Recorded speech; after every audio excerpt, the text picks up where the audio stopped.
রূপসী বাংলা টিভিতে সবাইকে শুভেচ্ছা ও স্বাগতম। আমরা আজকে আছি ঝিনাইদহ কালীগঞ্জ নাটোপাড়া গ্রামে। দীর্ঘ 1 মাস ধরে যে বাসাটা আপনারা দেখতে পাচ্ছেন, এখানে দীর্ঘ 1 মাস ধরে পানিবন্দী আছে। ইনারা এখানে কোনো সরকারিভাবে কোনো সাহায্য সহযোগিতা বা কোনো অনুদান পায়নি।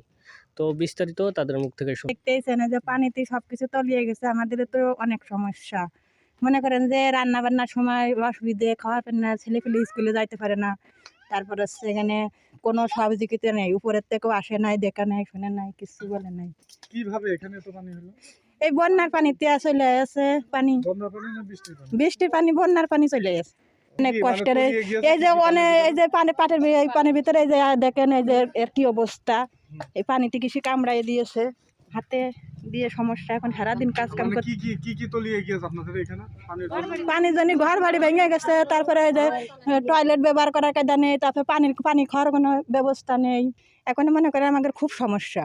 আমাদের রান্না বাড়া খাওয়া দাওয়ার খুব কষ্ট। গরু বাছুর নিয়ে আমাদের বিশাল কষ্ট হয়েছে। গরু বাছুর রাখার জায়গা পাইনি, ওই পানির ভিতরে ছিল। তা কিছুদিন আগে এই পাশে এনে রাখিছি, সেই ওই সমানে হাবড়ের ভিতরে রয়েছে। পানিবন্দী 1 মাস ধরে রয়েছি। আপনাদের রান্না বান্না কিভাবে? রান্না বান্না ওই উপর বাড়ি থেকে কিছু করে নিয়ে আসে খাই। দিন একবার করি, কোনোদিন একবারেই করা পড়ে বেশি। না, কেউ নিয়ে আমাদের খোঁজ খবর এই পর্যন্ত কেউ বাড়ি ফেরা আসেনি। কতদিন যাবত পানিবন্দী হয়ে আছেন এখানে? 1 মাস। এই 1 মাসের ভিতরে কোনো সরকারিভাবে সাহায্য সহযোগিতা বা অনুদান পেয়েছেন? না, পাই নাই। পানির জন্য কি ক্ষতি হয়েছে আপনাদের এখানে? আমার ওই ক্ষতিতে বিচেলি, গরু ছাগল, পাট, ধান, ঘর বাড়ি, এই সমস্ত জায়গায় কষ্ট। ঘর আপনাদের চুলায় কি পানি টানি উঠে গেছে? চুলার ভিতরে পানি, পুরো পানি। এখন কিভাবে রান্না বান্না চলছে? ওই চলছে, ওই ডাঙা ডুঙা করে একজনের রান্না করে বাসাতে এসে এখানে রান্না করে খাওয়া হয়। স্কুলে অনেক পানি, আমাদের স্কুলে হাঁটু পানি, আমরা স্কুলে যেতে পারি না। সমস্যা 1 মাস ধরে পানিতে ফসল হয়ে গেছে, ঠেঙে জমতে সন্ধে গরু খাদ্য দিতে পারতি না, হাটে যেতে পারতি না।